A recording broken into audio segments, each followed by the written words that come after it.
So we're just up on 21 Derby on the rear flat roof, and quite a sight that this is. Never seen anything quite like this before.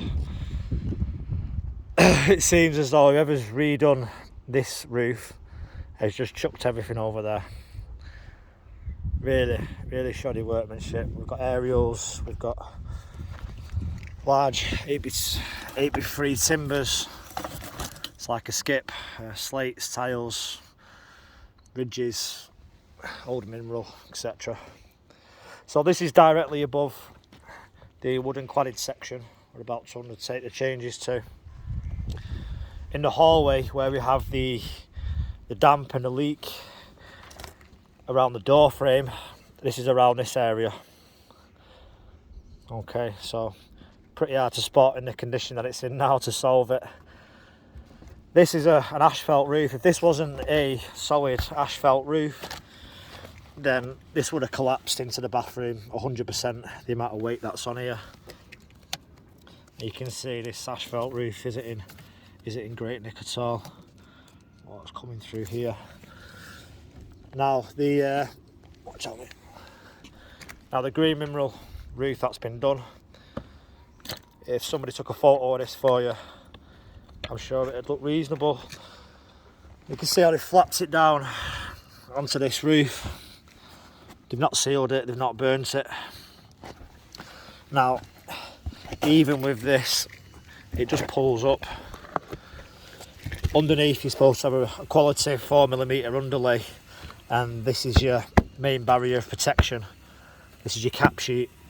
Now this should have been primed so it could bond, heat, weld and mould to the timber.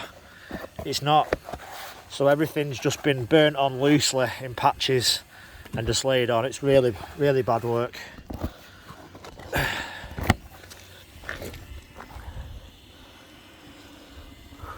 When you have this bleed here, this is what you want to see on every single green mineral roof. This bleed allows you to see that it's been burnt within an inch of its life, and nothing is going to drive under there.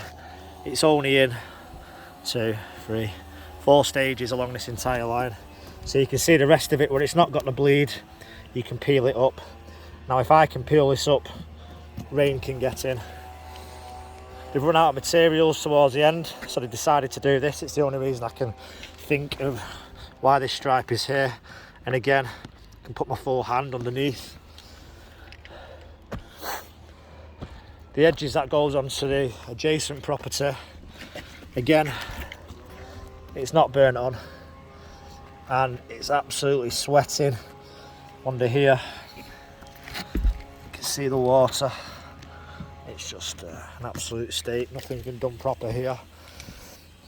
Going over to the edge of the roof, on the gable end, the cladding needs a good jet wash. That's getting a bit minging, but the lead itself, huge amount of lead that comes from underneath the cladding, that's good, but it is only cold free. Now when you lift this up, you can see that the capping that somebody's done is just ready for coming off, because the timbers underneath are just absolutely rotten. You've got this huge timber on top, and you've got some large beams underneath, and I would possibly, once you've removed it all, even change the spars, the 4x2 spars, because that's not looking too clever either. So what we're going to need is, to undertake this work, is a scaffolding around the side, and also to continue our existing scaffolding straight up to the flat roof for it to be safe.